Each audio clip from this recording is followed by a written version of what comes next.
Hi, this is Radha. Today we are going to see about a short story, The Story of Stanford. Stanford University was founded in 1885 by California Senator Leland Stanford and his wife Jane Lathrop Stanford. It was named in honor of their only son Leland Stanford Jr., who died in 1884. It was built to promote the public welfare by exercising an influence in behalf of humanity and civilization. Let's move on to the story now.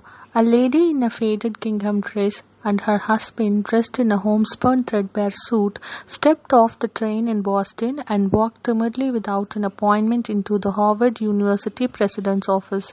The secretary could tell in a moment that such backwoods country hicks had no business at Harvard and probably didn't even deserve to be in Cambridge. The old man said softly to the secretary that they wanted to meet the president. The secretary told them that the president was busy. The couple politely waited outside the office to meet the president. For hours, the secretary ignored them, hoping that the couple would finally become discouraged and go away, but they didn't. The secretary grew frustrated and finally decided to disturb the president. She informed the president about the couple and asked him to meet them for a few minutes so that they might leave the place. He sighed in exasperation and nodded. Someone of his importance obviously didn't have the time to spend with them, and he detested gingham dresses and homespun suits cluttering up his outer office. The president, stern-faced and with dignity, strutted toward the couple. The lady told him that they had a son who attended Harvard for 1 year. He loved Harvard and was happy there, but about a year before he was accidentally killed.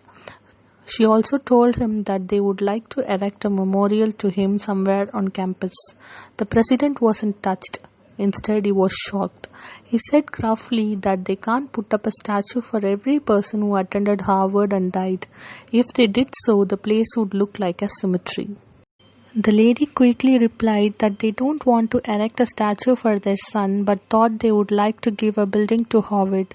The president rolled his eyes. He glanced at the gingham dress and homespun suit, then asked them whether they have any idea on how much a building cost. He also told them that they have over $7.5 million in the physical buildings there at Harvard. For a moment, the lady was silent. The president was pleased that he could get rid of them.